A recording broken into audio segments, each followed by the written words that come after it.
20 ربیع الثانی آج کی حدیث مبارک مظلوم کی آہ یا بد دعا اس کے اللہ تک پہنچنے میں کوئی پردہ نہیں، کوئی رکاوٹ نہیں۔ عن ابن عباس رضی اللہ عنہما، ابن عباس رضی اللہ عنہ جو کہ حضرت عباس کے بیٹے اور حضور کے چچا زاد بھائی، حضرت عباس حضور کے چچا، ان کے بیٹے ابن عباس، وہ روایت کرتے ہیں ان النبی صلی اللہ علیہ وسلم کہ رسول اللہ صلی اللہ علیہ وسلم نے بعث معاذا الی الیمن، جب معاذ بن جبل کو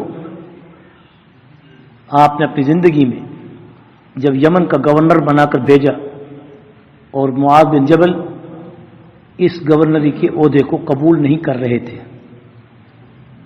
ایک اس وجہ سے کہ عہدے کی طلب اسلام میں نہیں ہے، دوسری وجہ یہ تھی کہ حضرت معاذ بن جبل یہ نہیں چاہتے تھے کہ میں حضور صلی اللہ علیہ وسلم سے دور ہو جاؤں، اصل بات یہی تھی۔ لیکن الامر فوق الادب، حکم جو ہوتا ہے بڑوں کا وہ امر ادب سے اوپر ہوتا ہے، اس لیے بڑے کا جب حکم ہوتا ہے اس وقت زیادہ انکار نہیں کرنا چاہیے، جو وہ کہہ رہے ہیں اس پر عمل کر لو، جس میں ادب کی خلاف ورزی نہیں ہوتی۔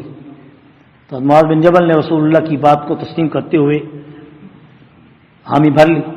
جب آپ ساتھ ساتھ چل رہے تھے تو معاذ کو کہا کہ گھوڑے پہ سوار ہو جاؤ، اور حضور مدینہ کے دروازے اور شہر سے بہر تک چلتے چلتے معاذ کو نصیحت بھی کر رہے ہیں اور الوداع بھی کر رہے ہیں، سیاف کر رہے ہیں۔ اس موقع پر حضرت معاذ کی کیا حالت ہوگی کہ جس وقت حضور نے معاذ بن جبل کو یہ کہا کہ معاذ میری نصیحتوں پہ عمل کرنا، شاید پھر دوبارہ تیری اور میری ملاقات نہ ہو سکے۔ یہ وہی معاذ بن جبل ہیں جو یمن کی طرف بھیجے گئے۔ فقالا، انہوں نے کہا، کیونکہ حضور کی حدیث وہ سنا کے اطمینان حاصل کرتے تھے۔ میں حضور کے الفاظ اس لیے پڑھا کرتا ہوں تاکہ ہمیں اس وقت کی جو مناسبت صحابہ سے حضور کی زبان کی تھی وہ بھی حاصل ہو جائے۔ کاش کہ اس چیز کی قدر ہمارے دل میں آ جائے۔ آج بے قدری بہت ہے، ان چیزوں کو بڑی قیمتی اور بڑا ہی قدر کی نگاہ سے دیکھا کریں کہ جب حضور کے الفاظ حدیث آپ کے کانوں تک پہنچیں سمجھو کہ جنت کی خوشبو آپ تک پہنچ چکی ہے۔ آپ نے فرمایا اتق دعوت المظلوم، اتق دعوت المظلوم۔ ایک حدیث کو بھی یاد کرنے والا اس کا ثمرہ روز قیامت پائے گا۔ چھوٹی چھوٹی حدیثیں اس لیے پڑھی جاتی ہیں، چھوٹی چھوٹی حدیث، تاکہ اس کو یاد کریں۔ اتق دعوت المظلوم، کہیں اتق دعوت المظلوم، یاد کر لیا کریں، اس پر بڑا اجر ہے۔ ڈرو، بچو مظلوم کی بد دعا سے۔ فإنها ليس بينها وبين الله حجاب، رواہ البخاری۔ امام بخاری کی یہ روایت کہ ظالم جب ظلم کرتا ہے تو وہ قائم نہیں رہتا، فاسق فاجر پھر بھی قائم رہ جاتا ہے، مگر ظالم قائم نہیں رہ سکتا۔ اس لیے مظلوم جب ظالم کو آہ بھی دیتا ہے یا بد دعا بھی دیتا ہے تو اللہ تعالیٰ اس کے عمل کو نہیں دیکھتا، اس ظلم پر اللہ تعالیٰ اپنے درمیان سے پردے ہٹا کر عرش تک اس کی آواز، اس کی آہ، اس کی بد دعا پہنچتی ہے۔ اور اللہ کے پاک پیغمبر نے فرمایا کہ مظلوم کی جو بد دعا ہے اسے بچتے رہنا، کیونکہ یہ اس کو اللہ تک پہنچنے میں کوئی رکاوٹ نہیں۔